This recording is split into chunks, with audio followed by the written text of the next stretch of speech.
One thing that I've heard the average person say, well, if that was true, then I'd hear about it in the news. If that was true, they expect it to be on mainstream news. This illusion that's been created, I think it's been created so that they can control the narrative.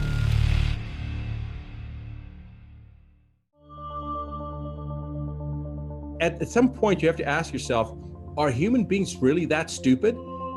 And if they really are, then maybe it is time that the human species be purged, because this is just a new order of magnitude stupidity we're seeing. We're witnessing things that absolutely defy every aspect of logic. You've got children that understand this and know it's idiocy. I mean, children are pointing this out. We're pushing the world to the brink of war. And it's not war between nations, it's war between people that know the truth and aren't going to put up with this idiocy anymore, and those that are trying to perpetrate this lie.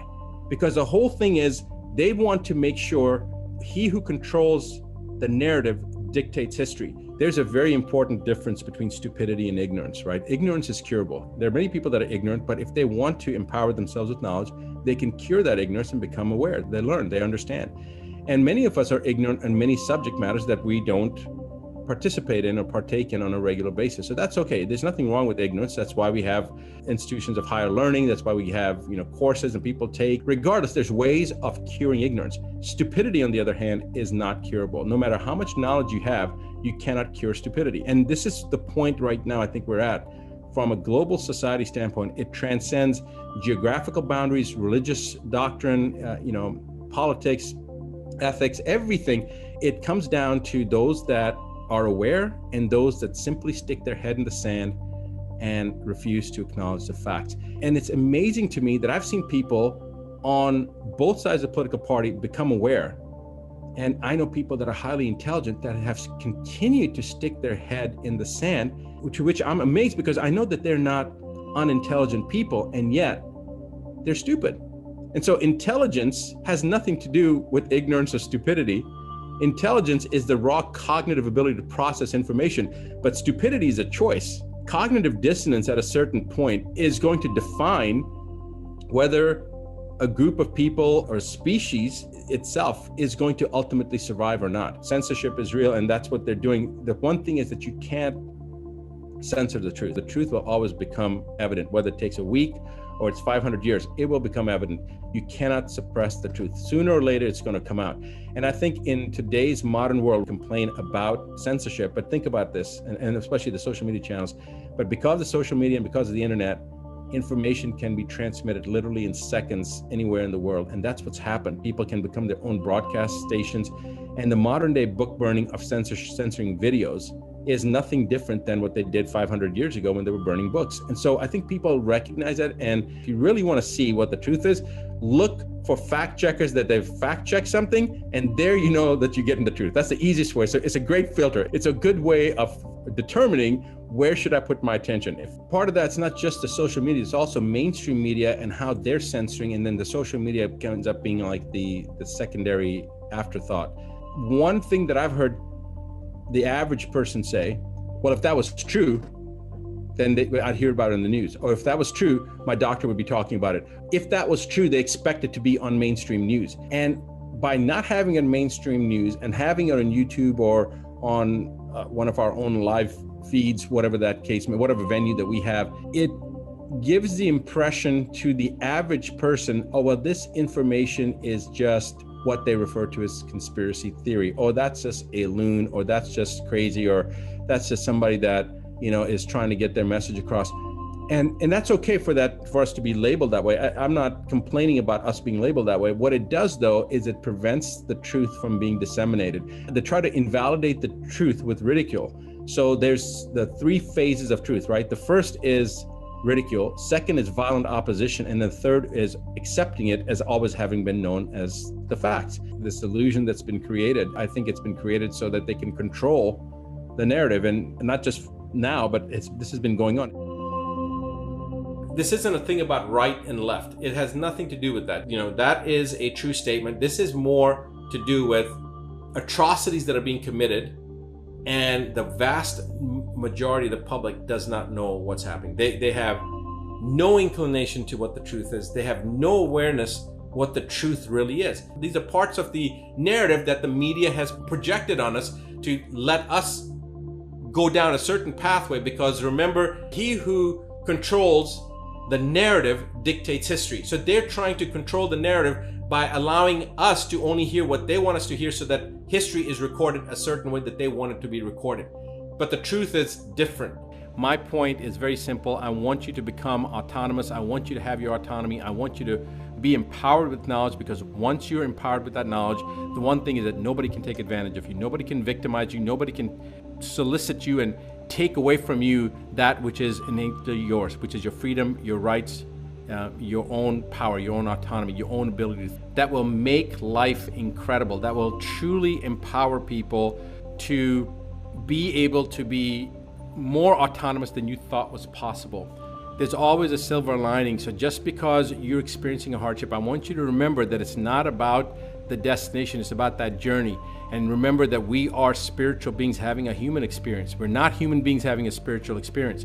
We're spiritual beings, okay? That the fact that we're spiritual beings having that human experience tells us that we're here for a purpose. We're here to learn something. And yes, we can get enamored with all the hardships that we're dealing with, or the nonsense, or the BS, or the garbage.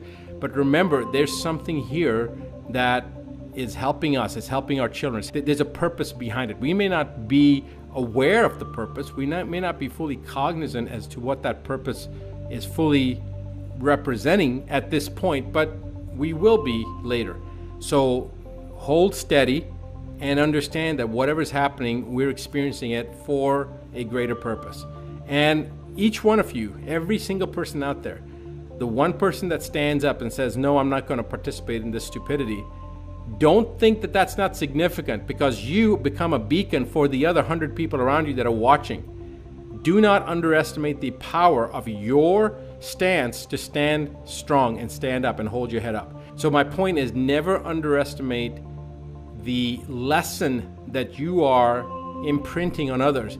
Never underestimate that you standing up, maybe you think you're alone, but there are people watching you, and your actions are inspiring them to take action.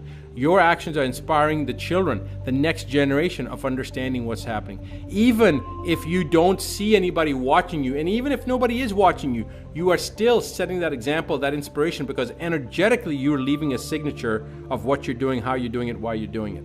Don't underestimate that, okay? Many times people think, oh, well, I'm just one person. It doesn't matter. It matters. It matters for every single person. Every single one that's standing up, it matters. So don't underestimate that, guys, not even for a moment. Your energy should not be plagued by fear in any way, fashion, or form. Don't allow fear to dictate your actions. Now, please don't misunderstand me. There's a very big difference between danger and fear. But there are many things that are dangerous. But when you allow fear to dictate your actions, that's when the problems arise. There's always danger, and to be cognizant of that danger and to maneuver around that danger, there's nothing wrong with that. But fear is something different, okay? Fear is the paralysis that you allow to sit in based upon your overactive imagination. Fear is actually being concerned about a potential future that has not occurred based upon your vivid imagination.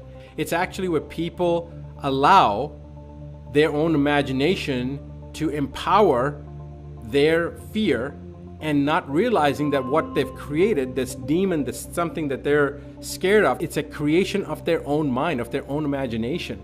And it's just as easy to make the decision that, hey, I'm not going to be fearful. And in fact, I'm going to focus my intention on the opposite of fear. What is the opposite of fear? Opposite of fear, guys, is love, not courage. People sometimes say, no, Dr. Buttar, it's courage. No, the opposite of cowardness is courage. The opposite of fear is love. The antidote of fear is love. So stay focused on love. Where attention goes, energy flows. Remember that. It's very, very important for you to remember that. So put your attention towards something that you love. Be in a state of gratitude. Allow your own energy to elevate and resonate at that theta level, because that's the frequency of gratitude and compassion, is the frequency that we want to be resonating at, because that's when we are able to then materialize and create. It is the empowering aspect when we're in that state of gratitude and compassion. It's not important what happens to you. It is not important. It is of no significance. The only thing that's significant is how you respond to it, how you react to it. That's what I want you to remember. Focus in on that. It's not important of what happens to you. It's important only what happens, how you respond to that, what happened to you. That's the only thing that's important. All right? Never quit. Always move, continue forward. Continuously forward. Continuously forward. One step over the next step. And before you know it, you will accomplish whatever that goal is, and then the next goal will come along.